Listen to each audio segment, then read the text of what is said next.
www.offthecorner.net. I'm Rollo, and you're watching the Fact Project.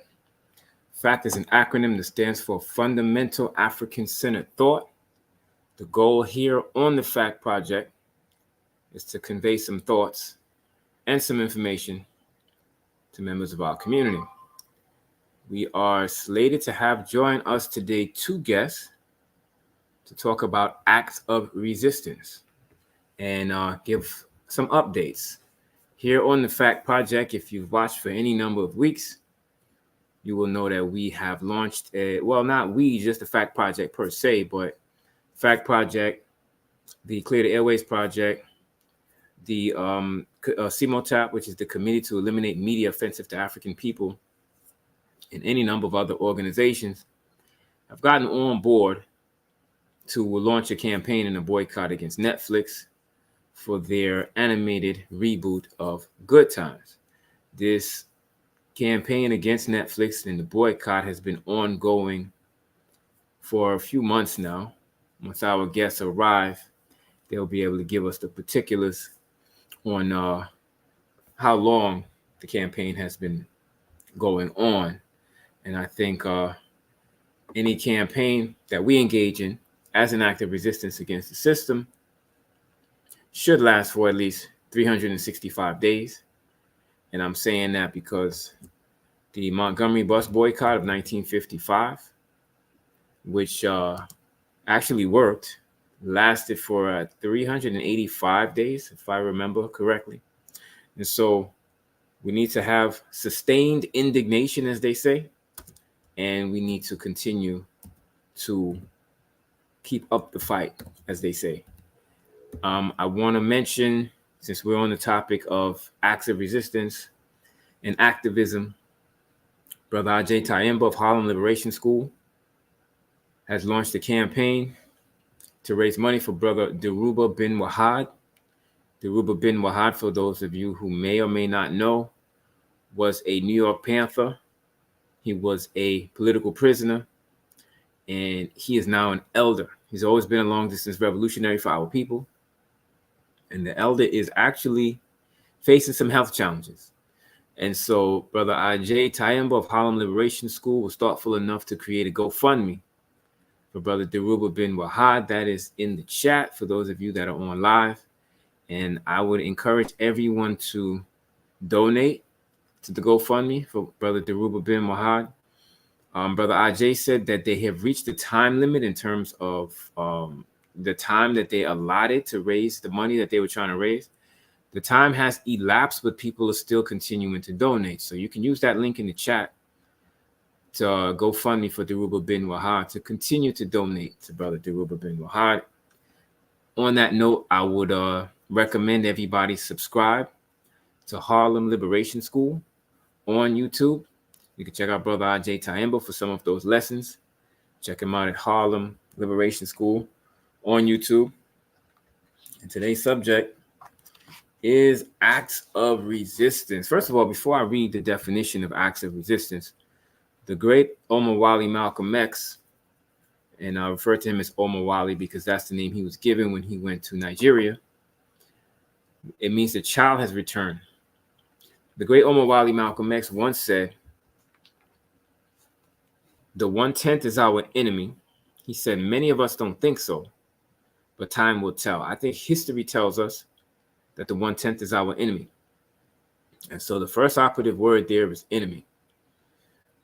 In addition to that, and the great Omar Wali Malcolm X said that in a lecture he did years ago called Message to the Grassroots.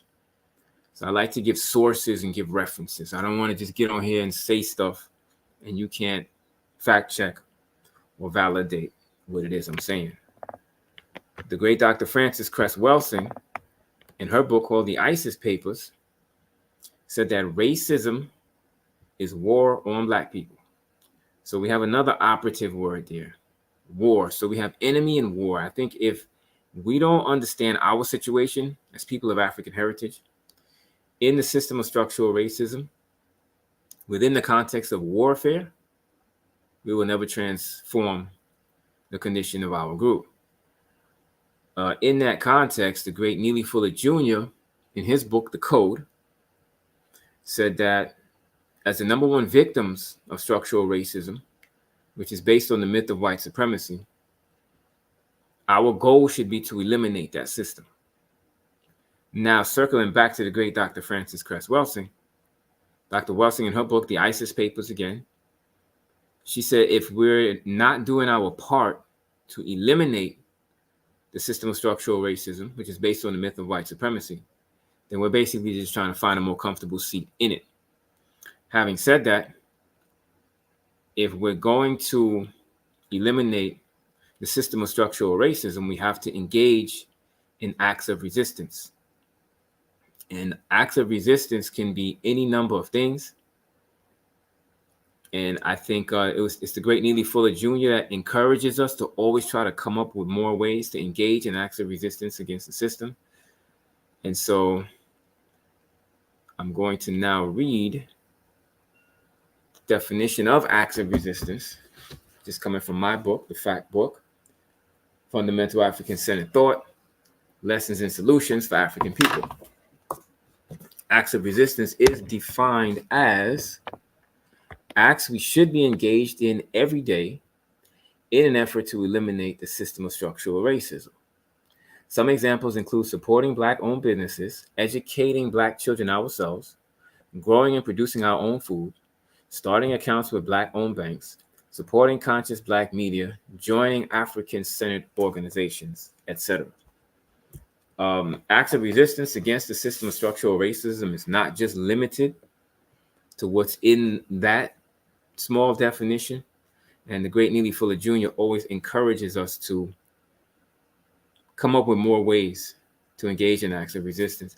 There was a group of activists, I think it was in Rhode Island, and I would challenge people to look this up on YouTube. They call themselves like the Robin Hood group, something with Robin Hood in the reference. And they would actually feed parking meters in the city of Rhode Island, which is costing the city money. The city was basically extorting money from the people by charging them fees for parking. So they would raise money. People would donate coins to this group, and they would feed parking meters. And so the police couldn't write tickets because this activist group was feeding the parking meter. It cost the city, I think, $20,000 one year. And so I think that Robin Hood group was on the right track. If you're going to engage in acts of resistance, it should be something that's going to cause economic harm to the system. And I think we need to keep that in mind. For me, I think one of the most basic things we could do as it relates to an act of resistance against the system is to basically stop spending. You know, if we can just focus on spending on food and shelter and just stop buying stuff, I think most of us have enough stuff. I speak for myself when I say I have stuff in the closet with tags on it still that's been there for years that I've never worn. And a lot of us can say the same thing. We don't need more stuff. So I think not spending your money is one of the most basic things you could do. If you don't spend, then you will not be getting taxed, because to conclude a sale with a legitimate business, you have to pay a sales tax.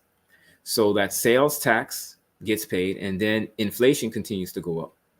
And so you pay into inflation every time you make a purchase. So if you could just stop spending, you will not have to pay sales tax, which goes back into the system to continue the oppression. And you will not have to pay into inflation, which ultimately goes back into the system to continue the oppression. Now, I've reached out to Brother Kwabena Rasuli. Hopefully he will be able to join us shortly. But in the meantime, and also was looking forward to having another guest in about 20 minutes. We hope he joins us as well. But in the fact book, I talk about the system of structural racism, which is based on the myth of white supremacy. It says Dr. Claude Anderson teaches that in 1860, before the abolition of slavery, and on the eve of the Civil War, people of African heritage owned less than 0.5% of all the wealth in America. Today, people of African heritage still own less than 0.5% of all the wealth in America. That means that since the so-called abolition of chattel slavery, people of African heritage have not made any progress at all. As a result, people of African heritage are destined to repeat or destined to represent the permanent underclass. And I'm getting a call here from Brother Kwabena now. See what's happening.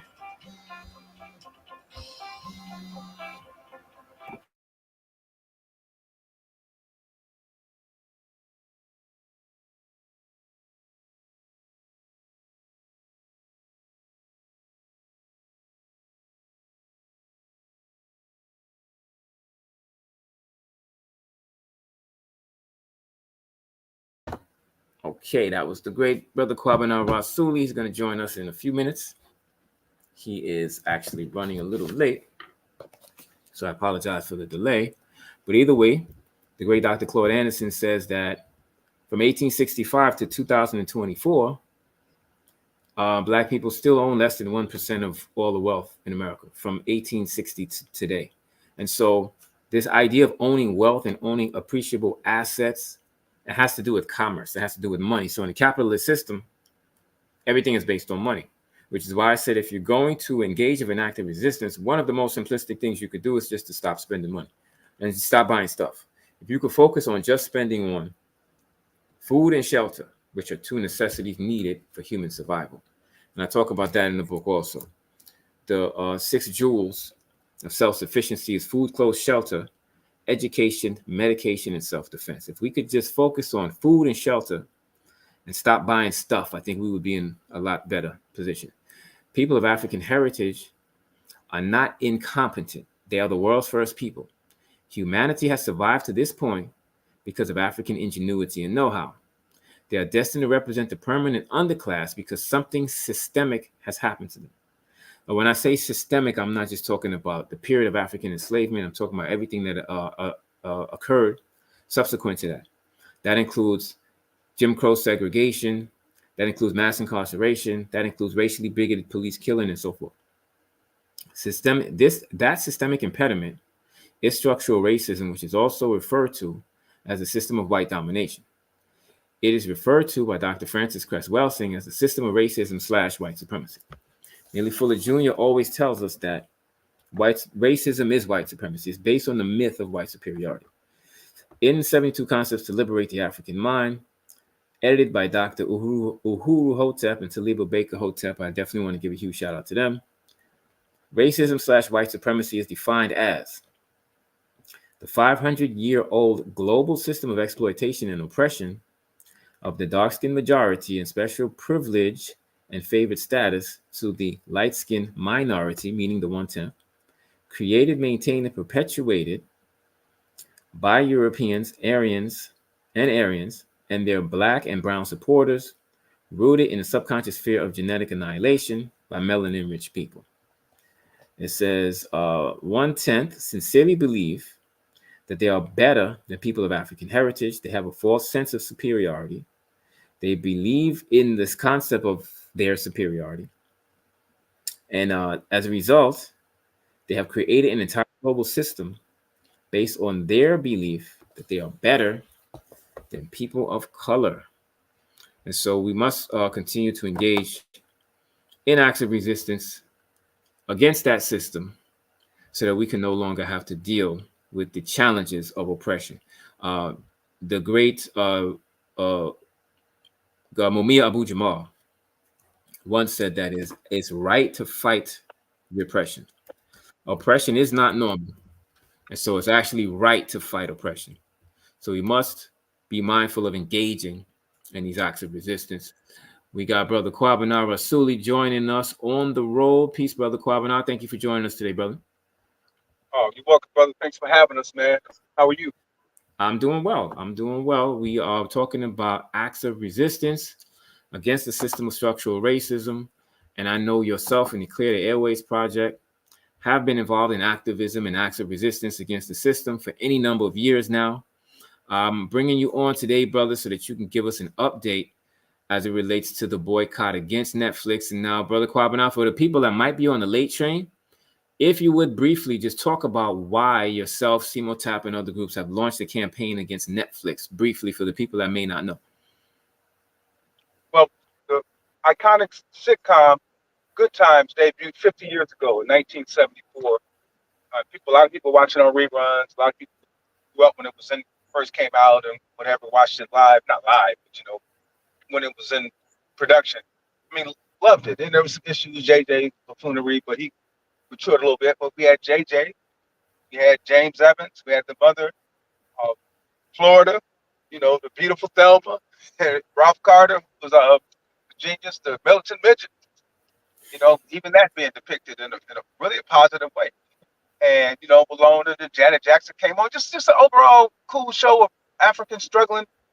5 years after the assassination of Fred Hampton and Mark Clark in Chicago, and just trying to make it happen, trying to survive, scratching and surviving, like the song says.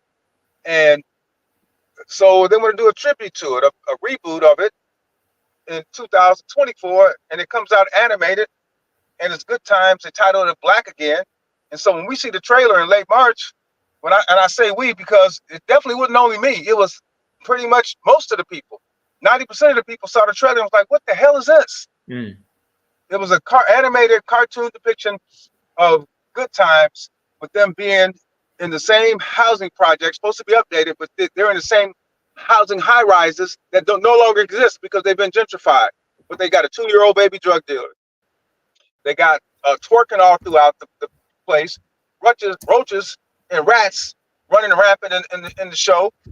Just total disrespect, shootouts in the high rises again that have been gentrified. It was disgusting. And so the people, again, they went all in on it in late March, April, and even in May. There's so many reviews and podcasts and commentaries. Anybody and everybody was speaking out about how ratchet and ignorant this is. Uh, they were People didn't want them to come out once they brought the trailer out, but they came out anyway with it. They didn't care.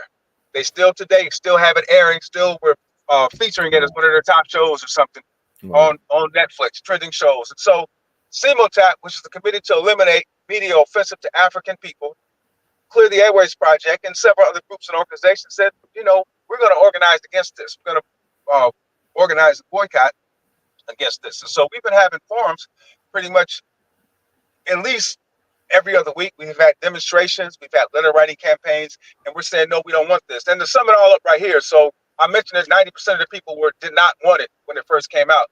One of my last recent checks on the trailer, they had 8,000 people who gave it a thumbs up. 80,000 gave it a thumbs down. So the people overwhelmingly do not want this embarrassment. It's embarrassing and it's dangerous, and yet they still have it out there. Okay, so now on, I'm calling today Update Monday, so that you can brief us and update us on some of the latest that's been going on with the boycott.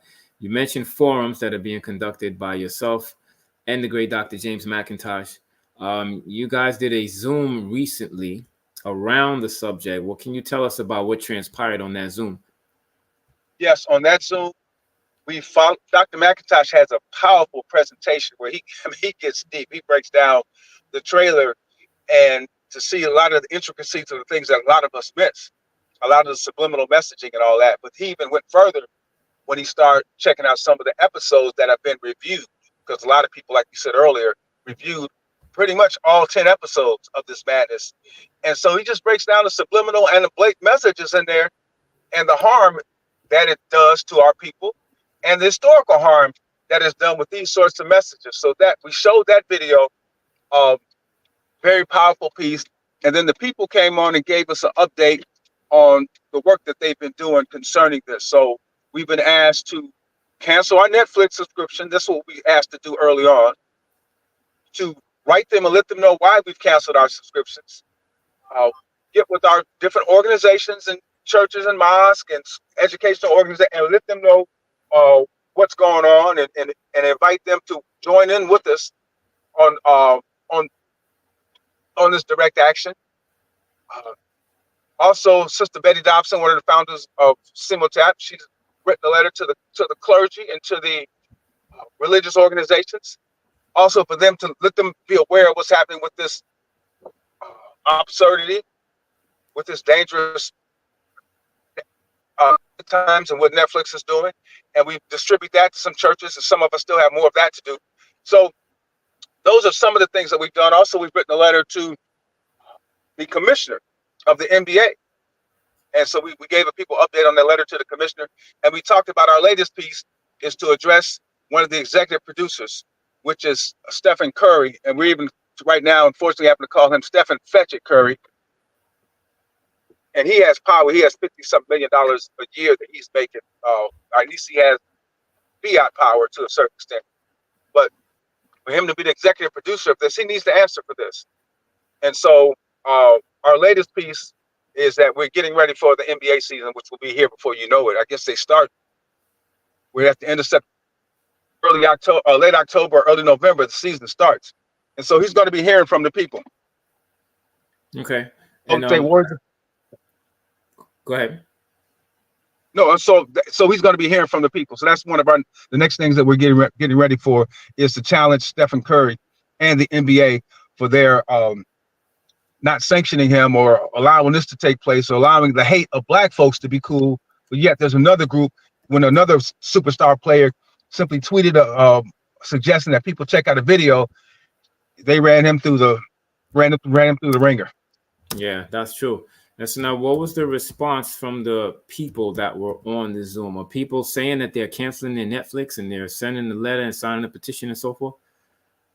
Yes, most of the people have done that who are on our petition, and a lot more have done it because there's been some numbers that have shown that Netflix is struggling a little bit. That they won't give the credit where it's due. Most of these people do. Even when we went at McDonald's for them sponsoring, being the major sponsor of the Ratchet Kill Black People pornographic radio stations that target our children here in the Chicago area, they seriously cut down on the amount of spots that they have on these stations. They didn't totally eliminate them, but they were like on 3 out of 4 commercial spots, commercial breaks. You would hear a McDonald's commercial, and not anymore. And so we believe, and we know that was a result of our continuous protests and demonstrations for them sponsoring that. But they don't tell you a lot of times, but we know we're having an impact. Yeah, Dr. James McIntosh said something very similar, because I noticed the stock price of Netflix most days is down. And I'm asking him if this is a result of the campaign against Netflix.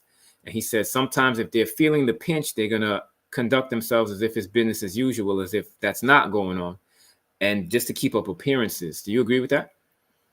I do agree with that. And it harkens me back to even the piece that we had with the music. You all have to go back to there. But when we petitioned the FCC, or we filed complaints with the FCC against the 2 radio stations in Chicago that, again, play the same sort of pornographic, poisonous music targeting our children. These 2 European-owned radio stations, iHeart, of which has a corporation formerly known as Clear Channel, but they have at least 28 such kill black people radio stations broadcasting all around the country, programming the minds of our children. So we had filed a complaint with the FCC against them, and also against Corporate Broadcasting, which is another ratchet kill black people radio station that targets our children, Power 92.3 here in the Chicago area.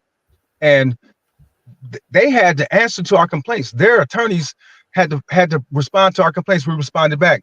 But in the meantime, they were still playing the same kill black people music, same N-bomb dropping, B-bomb dropping, pornographic, drug-laced music for our children. Even though they were under investigation of the FCC, they just seemed to didn't care. and they still were playing it. And by the way, after almost a year, the FCC ruled against us and in favor of the Crawford station. And over a year, it took them to finally allow WGCI, the iHeart station, the No Heart station, to get their license, as they once again ruled against the people and our children, and allowing them to continue to spew this poison onto the minds of our children via music. So they know what's going on a lot of times. Sometimes they'll react and won't tell us, or sometimes they'll just keep on doing ignorance, which is like Netflix is doing. They're still broadcasting this cartoon. As a matter of fact, one of the things that we found really interesting in the latest presentation that Dr. McIntosh did was that during one of the scenes where the father, and they got him in looking like an ape in the silhouette, where he's doggy style with the mother, and there's a dog, actual dog, in the foreground, and they're in the background, and they're dialoguing, and they're doing it doggy style. It's in French. The sound, the language is French. So what that's telling us is that this is international. So they're showing this depiction of African people in a animated form. So children all around are going to be enamored by it all around the world, just messing up our image. And one of the people who did one of the reviews on this said that this is the worst depiction of our people ever on the screen. And these are people who delve deep into it. Okay, Brother Kwabena, we have joining us Reverend Anthony Williams out of Chicago. Peace and power, Reverend Williams. Thank you for joining us today, brother. Oh man, peace and power to you, great men. Yes, and Reverend Williams, you have been engaged in a campaign to try to end civilian violence among us as a people. We want you to bring us up to date on that. But in the meantime, before we get to that, Brother Kwabena is talking about the animated reboot of Good Times, which is being aired on Netflix. And it depicts Black people in a very deplorable way. I'd be curious to know if you caught wind of this, if you saw that. If so, what is your opinion? And by the way, hold on. Before you answer, Reverend Williams, this is Brother Kwabena Rasuli out of Indiana. He's in your area, close to your neighborhood. Brother Kwabena, this is Reverend Anthony Williams. I wanted the two of you brothers to meet one another because you're in the same area. Hotep, Reverend Williams. Yeah, I think we've dialogued before. But yeah, I don't know if you heard any of it, but this cartoon is based in Chicago. This, Good Times, of course, was based in Chicago. So yeah. So Reverend Williams, did you catch wind of this animated reboot of classic television show Good Times on Netflix? No, this is the first time I've heard of it, so I've got to go look at this because I'm not surprised at what they attempt to do to demean us, and I'm just glad that young, great men like you guys, you gentlemen, stand up for what's right, man. I support you guys. So keep doing what you got to do, man. Just keep educating us and enlightening us and opening our minds to the truth, because we sure enough need it in this time.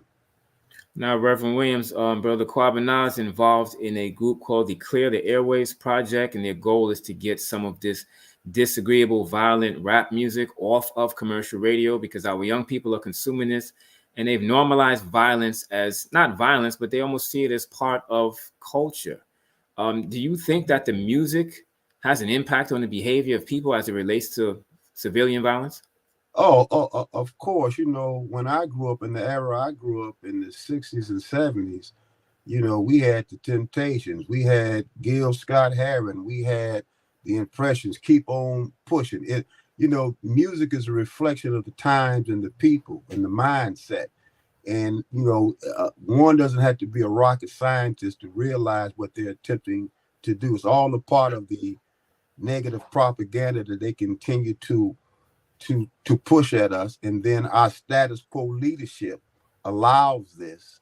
Our status quo leadership goes along with this sickness, and so and it's violent. And so you're talking about violence. This is a form of structural violence. Exactly what it is. So we're clear, and because of you brothers and what you're doing, it educates us all from the young to the old.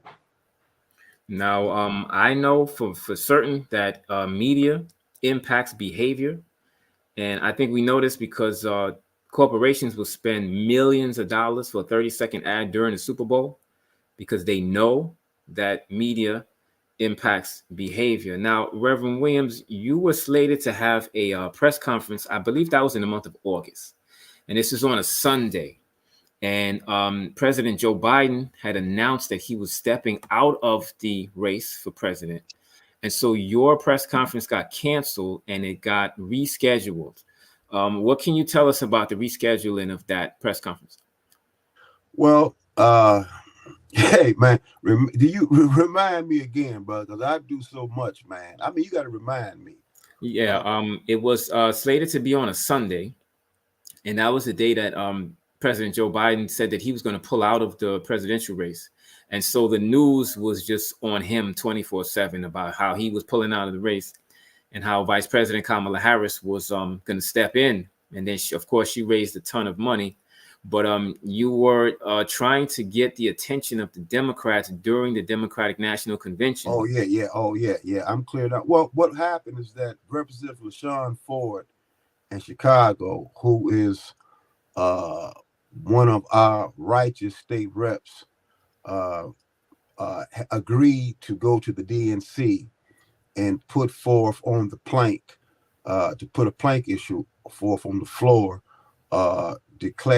calling for civilian violence as American civilian violence as a public health crisis, and to institute a national plan of civility. And we pushed and pushed.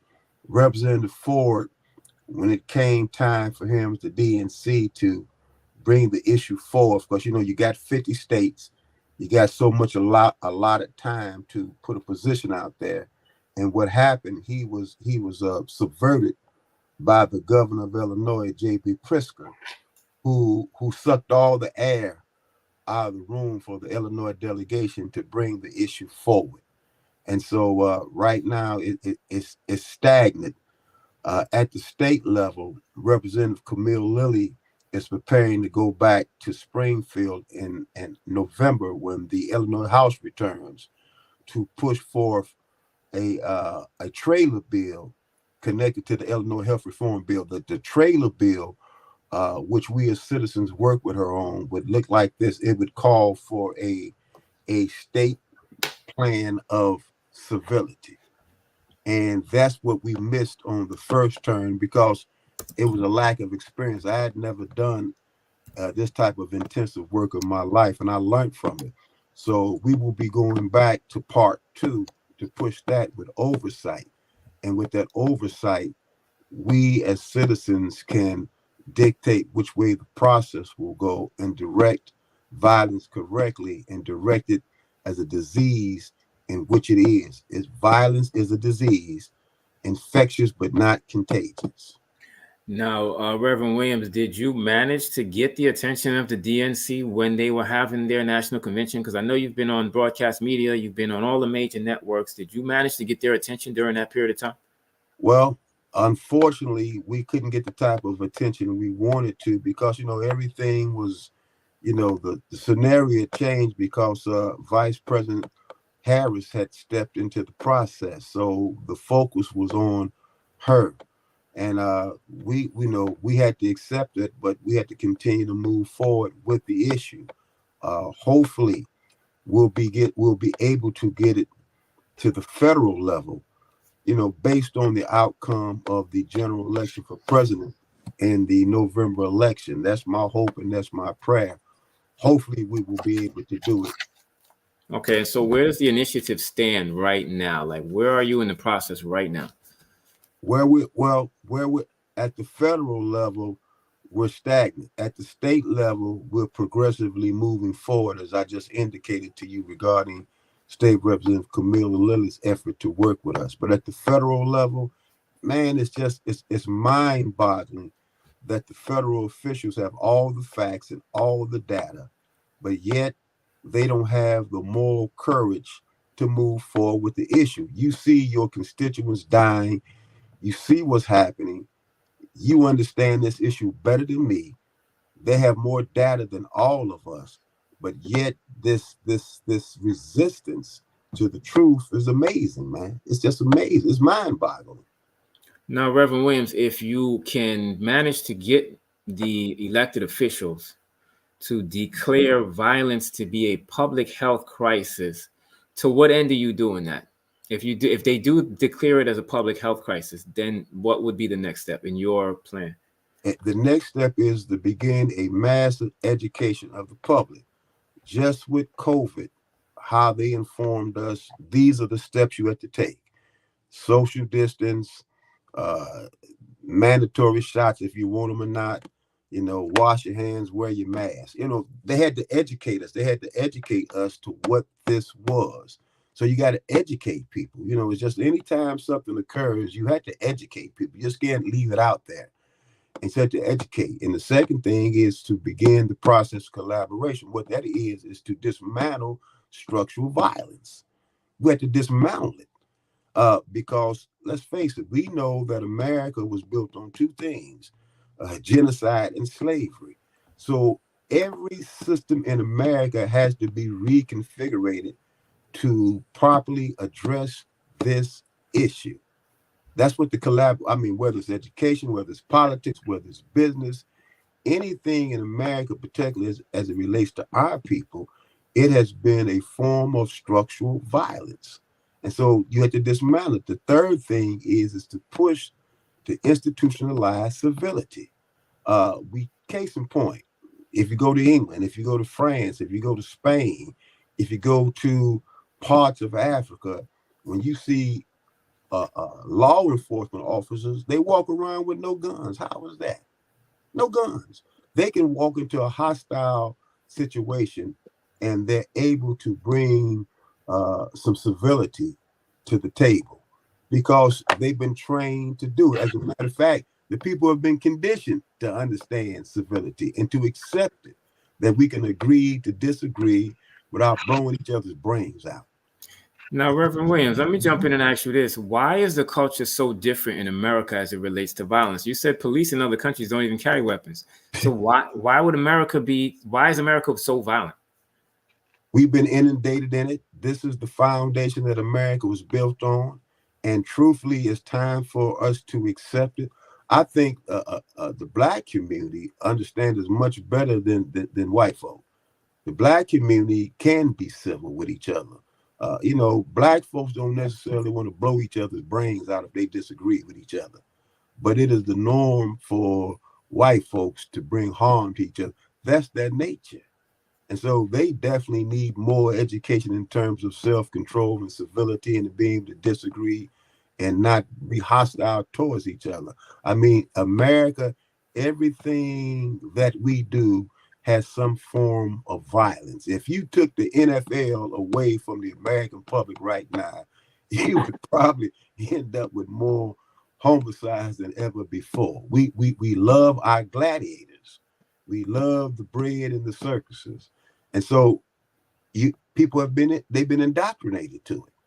And so we had to reverse this mindset. I know it may be a hard pill for some people to swallow, but there's no way a civilization can move forward with this type of behavior. You cannot go forward with this type of violent behavior. You can't do it. And it's all in the culture. As the brother taught, it's in the music, it's in the movies, it's everywhere. No civilization can grow, no people can grow with that type of behavior. But you got to understand it as a disease. And that's the part that people don't want to accept. It's a disease.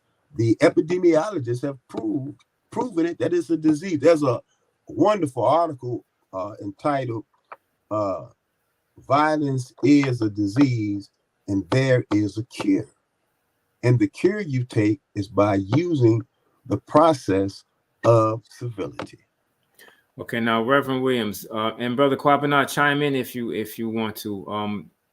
We were not, as a people, we were not always this way. So from the time they abolished slavery, or so-called abolished slavery in 1865, from 1865 to 1965, we had no epidemic of violence, intergroup violence among us as a people. And I say intergroup violence because any group can have intergroup violence. So if we went a century without intergroup violence being an epidemic across the country, what changed? What facilitates the violence that we see now from 1865 to 1965, that 100-year period? What did we do different then that we're not doing now? Look, man, I'm going to tell you something. I'm going to be brash and bold and straight to the point. You know, we learned through the Nation of Islam, and when we had Malcolm saying, the white man is the devil. And we saw that, we understood who the attacker was. But see, he's taking a place like Chicago. There is a joint collective forces, man, between black devils and white devils. Now that's something. You ain't heard that one before, have you? black devils and white devils have joined forces, man. Mm. You see it across the spectrum. And we don't call it the way it is, man. Black devils and white devils have joined forces to suppress our people. And I'm not making this up. I'm looking at the data, I'm looking at the relationships. And we ordinary black folks trying to make it in America got to recognize that the fact that these black devils have joined forces with the white devils. And if you say that publicly, a lot of people might frown at you, but it's the truth. It's a historical truth. Since the death of Malcolm, since the death of King, we deal with this thing of psychological warfare. And I know both of you all are familiar with that. And in psychological warfare, how do I get the ups on my appointment? I'm on my opponent. When you look at the civil rights industrial complex, they don't work. The NAACP, the Urban League, Jesse's organization, they don't work for the interests of our people. Sharpton's organization, they don't work for the interests of our people. They work for the interests of themselves. And so this partnership with the status quo white devil. So the status quo black devils and the status quo white devils have joined forces. You can't soften this. There's no need of playing with this. There's no need of trying to be intellectually sound about this. You call it for the rawness that it is, man. I'm at an event yesterday, and they're pushing Jesse around in a wheelchair for sympathy. But yet he may not walk like he used to, but he can still give orders from that wheelchair. That organization no longer serves its purpose. The NAACP and the Urban League, they refuse to retool themselves in terms of an intelligent agenda for our community. The implosions in the black church, the one institution at one time that we could depend on, we can't depend on them anymore. So I see this demonic behavior, man. And when these demonic forces join forces, we have to call it we have to call it the way it is. Man, look here. If God lets me live, brother, November 2nd, I'll be 70 years old. You think I got time to play? And what do I have to lose? I have a responsibility to my people, to my family, to the God I serve, to call this instrument for what it is, and the thing that we can't see. Who's to blame? Who's the enemy?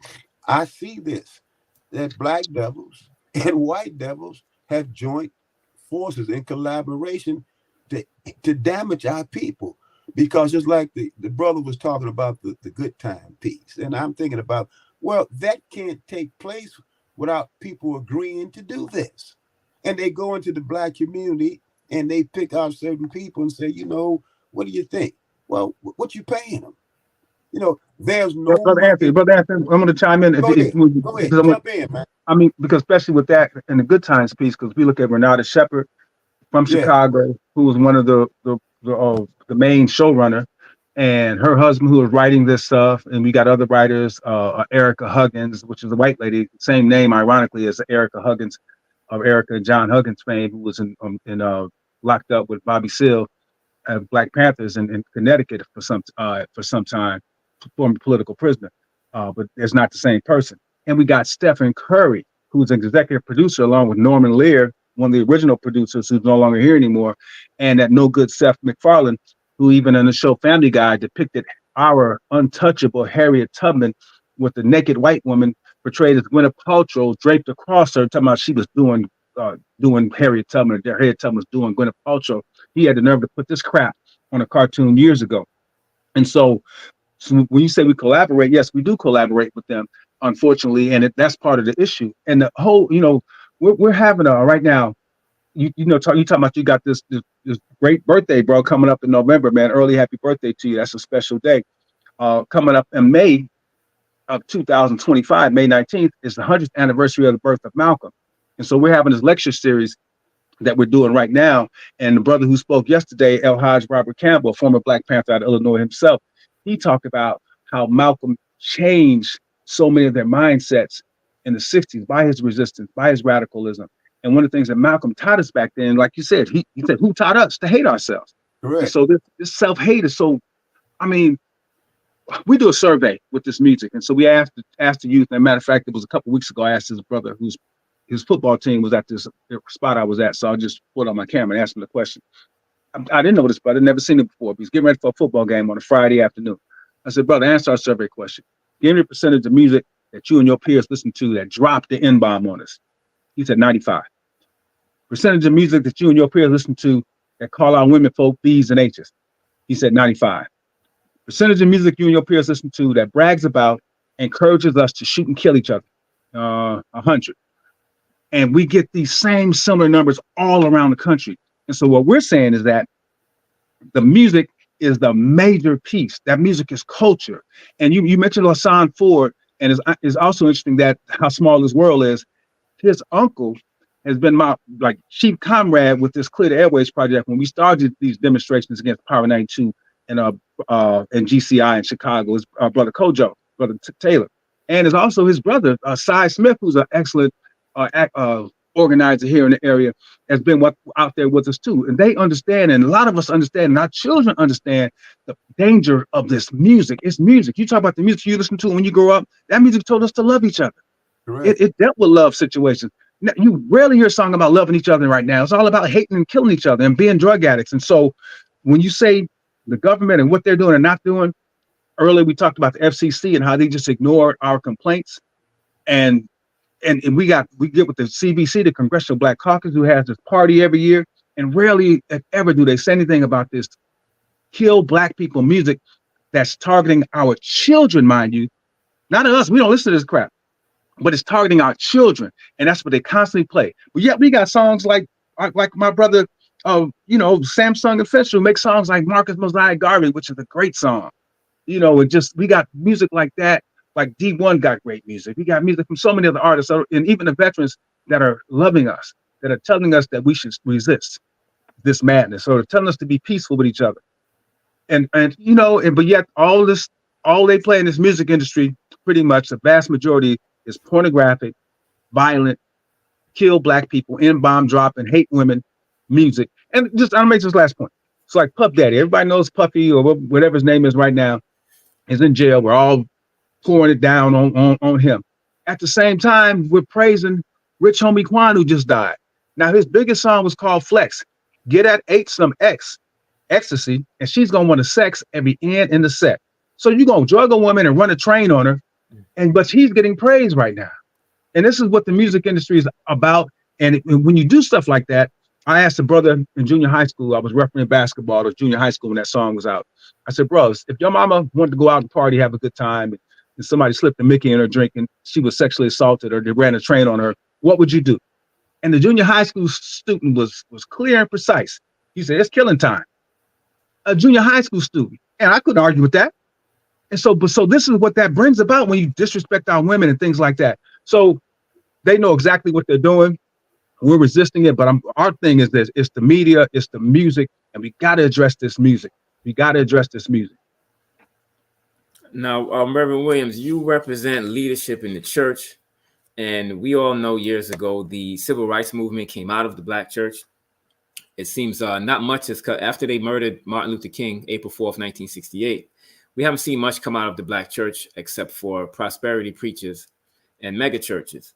You're engaged in your initiative and a lot of activism. Do you catch any flack from the church? Are they telling you shouldn't? No, I don't catch any flack. I just do what God instructs me to do, man.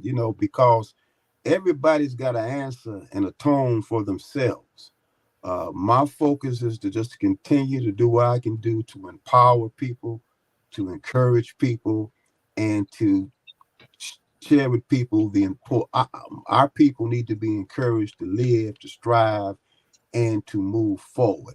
As I said earlier, there's an implosion in the Black church, and the Black church is stagnant. Now, when I came up in the ministry, there was a whole lot of brothers, man, who were eager to be in the ministry and to minister and to pastor the right way.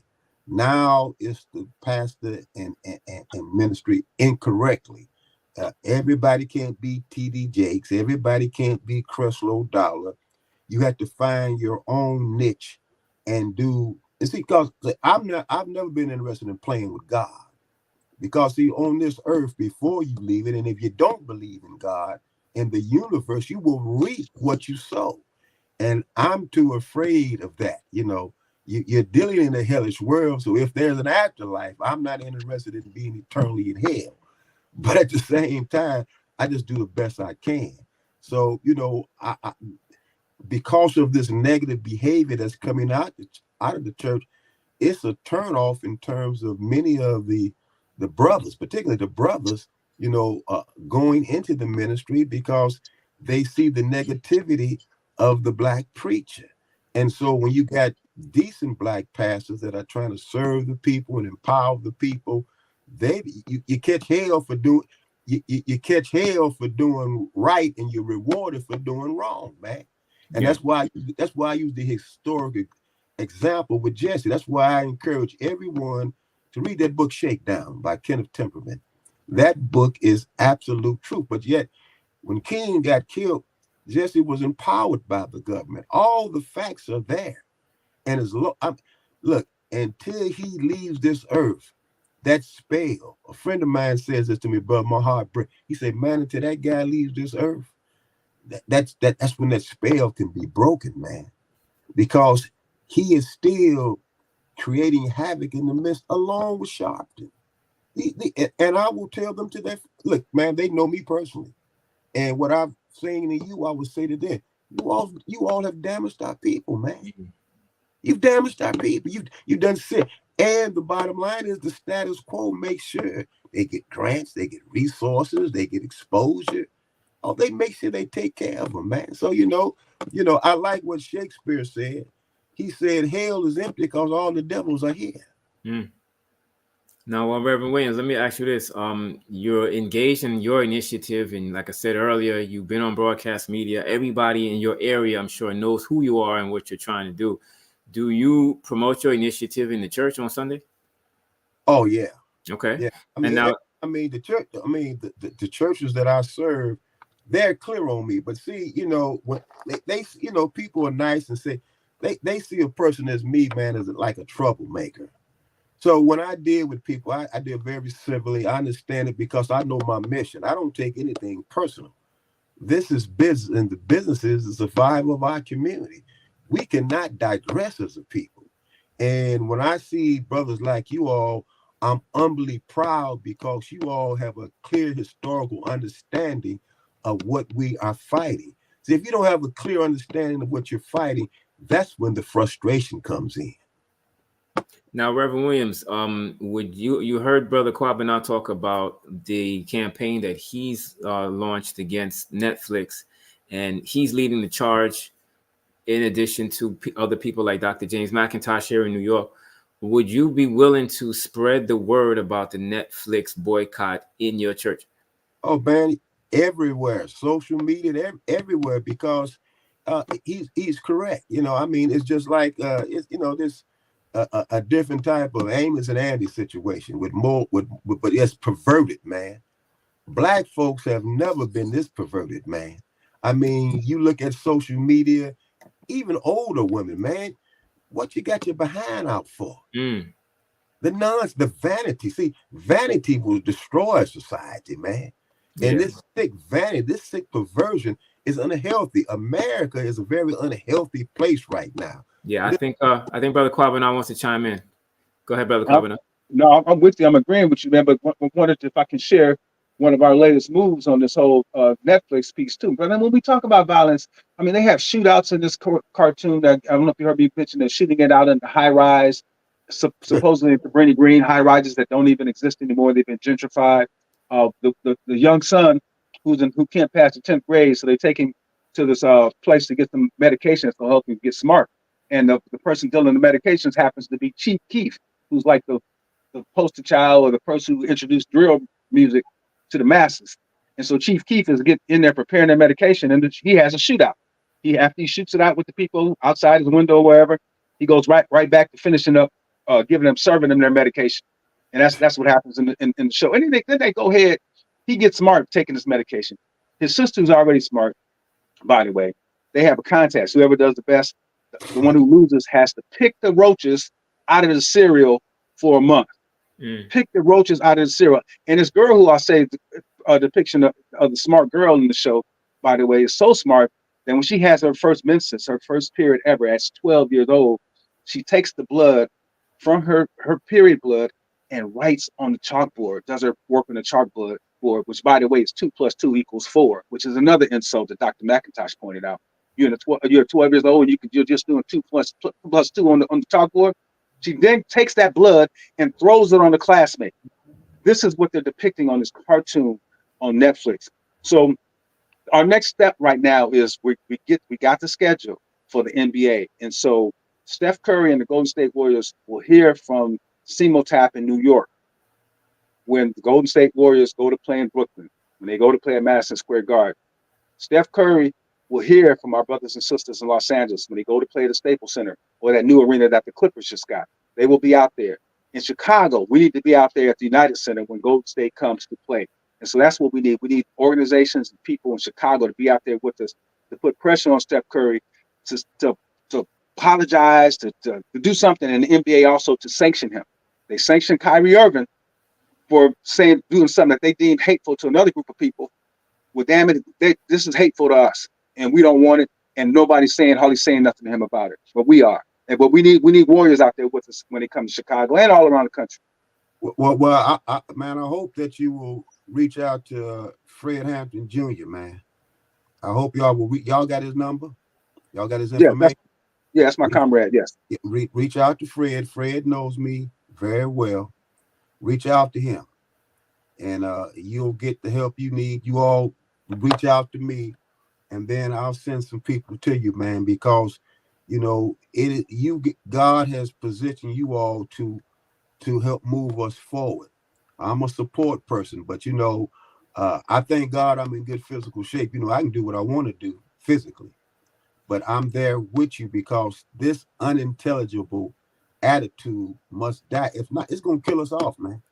It's going to kill us off. And so, you know, I don't have to physically put my hands on you to kill you off. Now, there's many ways I can assassinate you or kill you off. So, I mean, we live in a real world. We understand the real fact. And if we don't address this, white folk wouldn't allow this with their children. That's right. They wouldn't allow this, so why are we allowing it? And so we don't say anything about it, they'll do. And unfortunately, we got a lot of conscious Black athletes, but they're not going to be our salvation. It's going to be the intelligence of the average Black citizen that knows, say, I got to be on the right side of history. It's about being on the right side of history right now. I mean, you either going to take a position or you're not going to take a position. You can't walk the fence. There's no walking the fence anymore. You know, we're living in critical times to be docile and sit back and say, well, somebody else ought to do it. Well, you can do something about it. Yeah, that's true. That's true. So, Brother Kwabena, I'm gonna after we get off of this, I'm gonna give you Reverend Williams' contact information, and Reverend Williams, I'm gonna give you Brother Kwabena's contact information, and so you brothers can hook up and do that work out there in the Midwest. Right on. Love to, and if you got to come by, we got to do some type of workshop at the church or whatever, you can do it, man, because and this is you guys' time to go ahead and help to push us forward, man.